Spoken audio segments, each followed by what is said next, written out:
Bienvenido, gracias por conectarse a su clase de algoritmos del Diplomado de Inteligencias Artificiales. Vamos a arrancar la clase con nuestro acostumbrado versículo. Esta semana es Mateo 6:31, que nos dice: no os afanéis pues diciendo qué comeremos o qué beberemos o qué vestiremos. La frase de esta semana es: no os afanéis diciendo. Bueno, hay un par de cosas que quisiera compartir, ¿verdad? La primera es que estaba escuchando una noticia de, no recuerdo cuál de los organismos, digamos, que ven la parte de las empresas aquí en el país, pero que apoyan a emprendedores, ¿verdad? Y hay empresas que están funcionando, que estaban reunidos en un hotel de la capital, celebrando un evento en el cual su centro de atención era, o mejor dicho, era tener ahí a personas del rubro de los restaurantes y del rubro de los bares. Y les estaban dando capacitación respecto de cómo mejorar, ¿verdad? De cómo obtener más ingresos, poniendo uno de esos negocios o mejorando el que ya tiene. No me llamó la atención, ¿verdad? Que estén destacando dos áreas de las que Jesús habló acá: la comida y la bebida. Bueno, pero fuera de eso, también compartir algo de una serie, hay una serie muy buena en Netflix, creo que está, no sé si la primera o la segunda, pero está en Netflix. Pero de hecho es una aplicación, ¿verdad? De Angel Studios, que es un estudio independiente. Ellos han sacado una serie que tiene que ver con cómo Jesús formó, digamos, a sus discípulos, que se llama The Chosen, se traduce como los elegidos o Los Escogidos. Es una serie producida por un estadounidense, es el director o el principal creativo de ella. Se autofinancia, ¿verdad? Por aportes y donaciones, y pues van creando las diferentes, creo que ya llevan como 4 temporadas con diferentes episodios que narra, pues, digamos, la vida de Jesús, su ministerio y cómo fue interrelacionándose con cada uno de sus discípulos. Tiene algunos pincelazos, ¿verdad? De que imagino son obra de la imaginación de los escritores, pero hay una propiamente, unas escenas propiamente de una de las temporadas donde Jesús está preparando para el Sermón del Monte. Todo lo que estamos viendo en Mateo capítulo 5 y 6 es el Sermón del Monte. Entonces, en esa etapa se mira, de acuerdo a la imaginación de esta serie, que los discípulos ya habían decidido seguir a Jesús. Los que eran pescadores dejaron de ser pescadores, el que era recaudador de impuestos dejó de ser recaudador de impuestos. Hay a un par ahí que los ponen como que eran una especie de OPB, ¿verdad? De organizadores de eventos, algo así, los pintan ahí. Otros los pintan como que eran más del mundo de las bienes raíces o los negocios de aquel tiempo, de las propiedades. Pero bien, fuera de ello, habían dejado lo que hacían por seguir a Jesús. Y antes de que Jesús dijese estas palabras, en esa serie pintan al grupo de los discípulos, no solo los 12, sino otros más, como que estaban con Jesús, siguiéndole, viendo los milagros que él hacía, pero estaban padeciendo de hambre.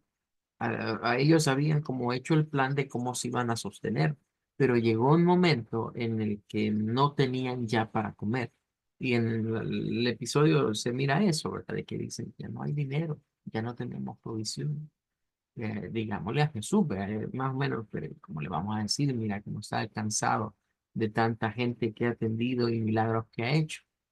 Bueno, es curioso, ¿verdad? De que eso lo haya propuesto el director de esa serie, y que luego, más adelante, si siguiéramos la línea, Jesús hablara de ello. Jesús hablara de la comida, sobre todo porque hay algunas traducciones que no lo pintan así: que comeremos, que beberemos, sino eh, qué tendremos para comer, qué tendremos para beber, qué tendremos para vestir. Es de reconocer que es una necesidad, pero Jesús siempre iba más allá de lo material, se iba a lo espiritual y les decía: siempre Dios les va a proveer, que no tengan poca fe, como lo veíamos en semanas anteriores. Bueno, terminamos hasta acá, y el día de hoy también quiero cerrar con esto. Básicamente, lo que íbamos a ver de programación, que nos va a servir para lo que vendría siendo el área de inteligencia artificiales, lo estaríamos cerrando con la clase de ahora.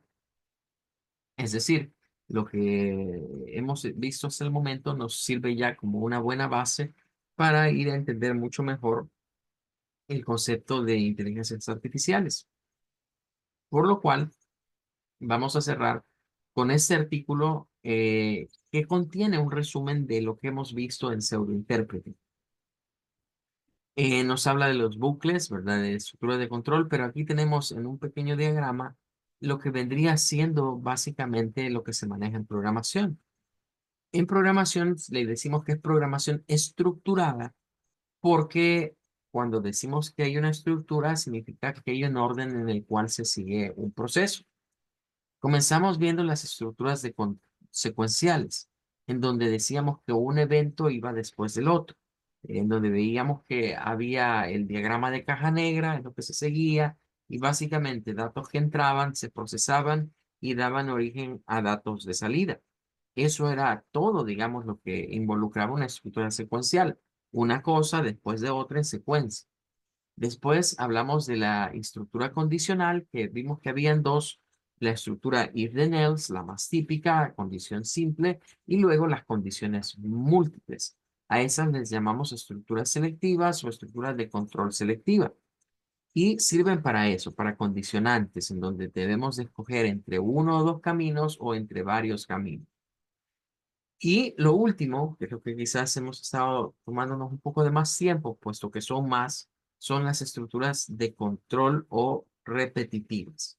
Las estructuras repetitivas las hemos visto con sus nombres en español e inglés, que es la estructura while, mientras, do while, hacer mientras, repeat until, hacer hasta que, y for, que es la estructura para o desde. De las dos formas se puede traducir el nombre de for. Y eso engloba prácticamente lo que es programación estructural. Esas son las estructuras de programación. Hay otros elementos de programación, pero que para el momento no vamos a profundizar en ello, ya que no serían de nuestro interés para lo que se nos viene. Se habla, por ejemplo, de lo que son pilas, de lo que vendrían siendo el manejo de memoria y otras cosas más, pero ahí no vamos a profundizar. Bien, entonces, con esto básicamente estaríamos diciendo, bien, en programación básica debemos conocer estructuras secuenciales, estructuras selectivas y estructuras repetitivas de manera general. Luego nos habla acerca de que las repetitivas, ¿verdad? Nos hace un pequeño resumen.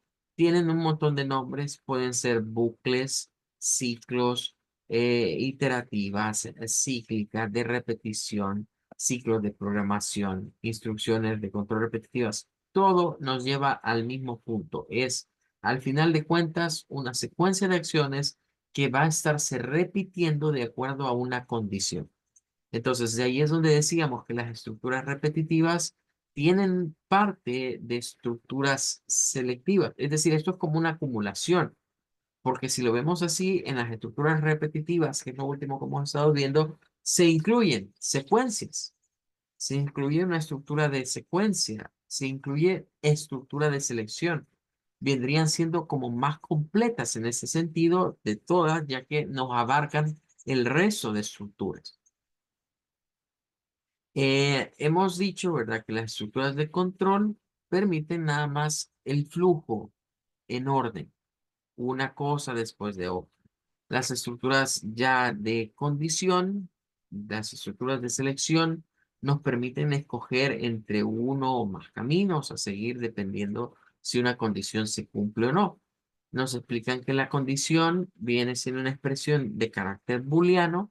Cuando hablamos de bool, se le considera, digamos, el padre de lo que es la electrónica digital, ya que él planteó todas estas leyes de convertir las señales eléctricas en ceros y unos, y planteó un álgebra como el álgebra tradicional, pero para expresiones donde solo hay ceros y unos.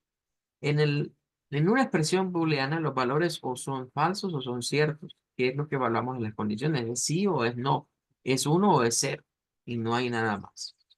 Y pues luego vienen los tipos de bucles, los que hemos estado estudiando, estructuras while, que nos permiten evaluar una condición y mientras esa condición cumpla el valor que se evalúa, pues va a estarse realizando una y otra instrucción. Si lo vemos así, esas instrucciones no son más que una estructura secuencial. E incluso hemos visto ejercicios de que dentro de una de estas podemos poner una condición simple. Es ahí donde ya se va englobando y esto se va haciendo mucho más complejo. Aquí dan un ejemplo, ¿verdad? Resuelto siempre en pseudointérprete con una estructura mientras y el desarrollo, ¿verdad? Obtener los primeros 5 números. Hemos visto también que dentro de ese tipo de estructuras nace el concepto de contador, ¿verdad? El contador no es más que una variable que se va sumando +1, +2, si es de paso 2, +3, que hemos visto que también puede ir como incrementos o decrementos, dependiendo de la lógica con la que querramos abordar un problema o una solución. Pero en general el concepto de contador es algo que incrementa o decrementa en 1, en 2, en 3, en las unidades que necesitemos. El contador más típico es el +1, o sea, aumentar el contador +1. Como esto se está repitiendo una y otra vez, definimos que en los contadores lo que va a suceder es que cada vez que pasa se va aumentando. Es allí donde comenzamos a hablar de variables índices, en donde el índice es una variable que se inicializa a veces con 0, a veces con 1, y sirve pues para llevar un control dentro de esas estructuras repetitivas y que cada vez que se reinicia o se vuelve, digamos, al lazo, ese índice va aumentando. Se dice que es una variable de control porque ese nos puede establecer el momento en el que se sale o terminaría una estructura secuencial. También hemos dicho que pueden haber acumuladores. En el caso de haber acumuladores, la diferencia entre un contador y un acumulador es la operación que se realiza. En un contador se suma, en un acumulador se van almacenando múltiplos.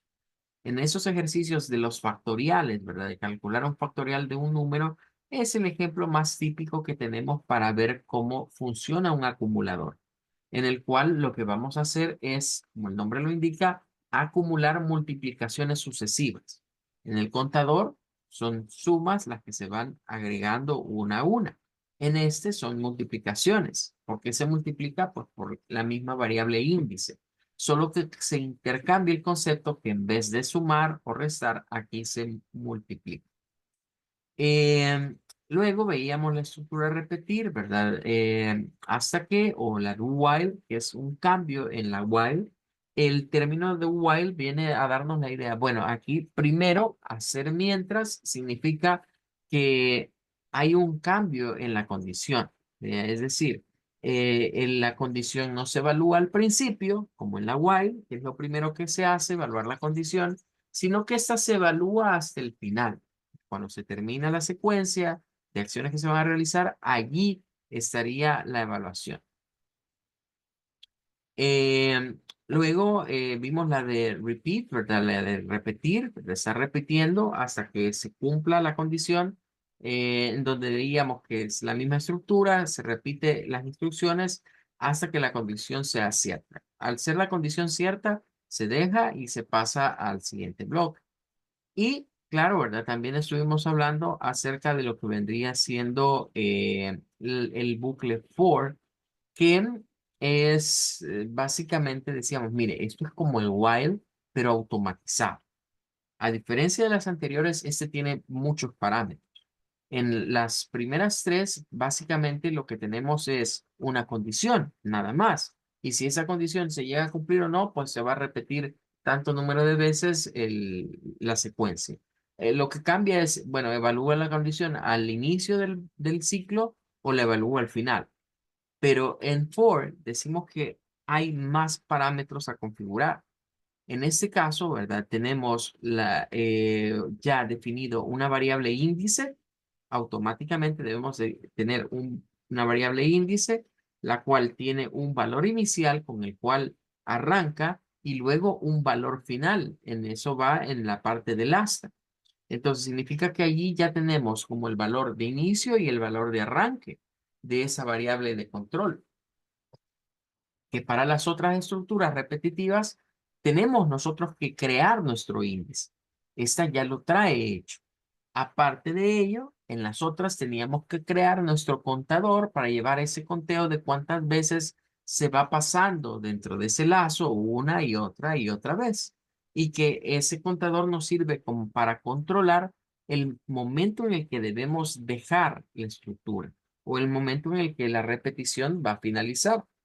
Bueno, en el caso de la for, está incorporado ya un contador en la parte del paso. En el paso ya encontraríamos esa situación. Vale. Si nos vamos a lenguajes específicos, nosotros podemos ver, por ejemplo, cómo se implementan estas estructuras de las cuales hemos estado trabajando. Por ejemplo, podemos solicitar cuáles son las estructuras, la sintaxis, mejor dicho, de estructura for. Y, por ejemplo, podemos ir a Python. En un lenguaje específico. Porque nosotros hemos visto cómo funciona, digamos, en pseudointérprete, que ahí solo le damos clic al cuadrito y aparece ya todo el bloque. Pero cuando vamos a un lenguaje de programación, eso no es así de sencillo. Ya en el lenguaje de programación, nosotros debemos ir a ver las sintaxis específicas que se utilizan.